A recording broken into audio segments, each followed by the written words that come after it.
இப்ப சந்திரன் சஞ்சாரம் செஞ்ச நட்சத்திரம் மாதந்தோறும் ஜென்ம நட்சத்திரம் வரும் அன்னைக்கு ஒருத்தர் மறக்காம கோவிலுக்கு போய் சாமி கும்பிட்டா கட்டாயம் செல்வ செழிப்பு உண்டாகும். ரோகிணி நட்சத்திரக்காரர்கள் வழிபட வேண்டிய கோவில் காஞ்சி பாண்டவதூத பெருமாள் திருக்கோவில். இந்த கோவில் காஞ்சி ஏகாம்பரேஸ்வரர் கோவில் எதிரில் உள்ள சாலையில் அமைந்துள்ளது. ரோகிணி நட்சத்திரக்காரர்களுக்குரிய விருட்சம் நாவல் மரம். நாவல் மரத்தை நீங்க வீட்டுல அப்படி இல்லைன்னா ஏதாவது கோவில்ல வளர்த்தீங்கன்னா அது வளர வளர உங்க பொருளாதாரம் உயரும், கர்ம வினைகள் எல்லாம் நீங்கி வாழ்க்கையில மிகப்பெரிய அளவுல சாதிப்பீங்க. அப்புறம் ரோகிணி நட்சத்திரக்காரர்களுக்குரிய சின்னம் தேர், கோவில், ஆலமரம் மற்றும் சக்கரம். இந்த படத்தை நீங்க வேலை செய்யற இடத்துல இல்ல தொழில் செய்யற இடத்துல வச்சீங்கன்னா அது உங்களுக்கு வெற்றியை தரும். அப்புறம் ரோகிணி நட்சத்திரக்காரர்கள் வணங்க வேண்டிய சித்தர் மச்சுமுனி ஆவார். இவருடைய ஜீவ சமாதி திருப்பரங்குன்றத்தில் உள்ளது.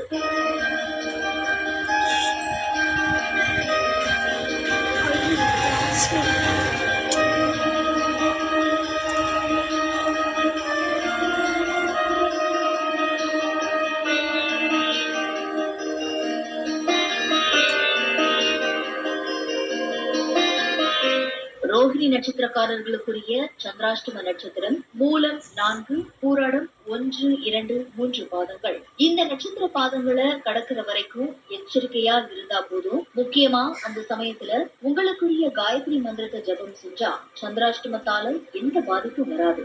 ரோகிணி நட்சத்திரக்காரர்களுக்குரிய காயத்ரி மந்திரம் ஓம் பிராஜா வித்யை வித்மகே விஸ்வ ரூபாயை தீமகி தன்னு ரோகிணி பிரச்சோதயா. நேயர்களே, மந்திரம் மீண்டும் ஒரு முறை உங்களுக்காக. ஓம் பிராஜா வித்யை வித்மகே விஸ்வ ரூபாயை தீமகி தன்னு ரோஹிணி பிரச்சோதயா. இந்த மந்திரத்தை காலையில எழுந்ததும் அப்புறம் இரவு தூங்க போறதுக்கு முன்னாடியும் 27 முறை சொல்லுங்க. முக்கியமா கருப்பு நிற ஆடைய சந்திராஷ்டம நாள்ல அணியாதீங்க. சந்திராஷ்டமத்தால எந்த பாதிப்பும் வராது.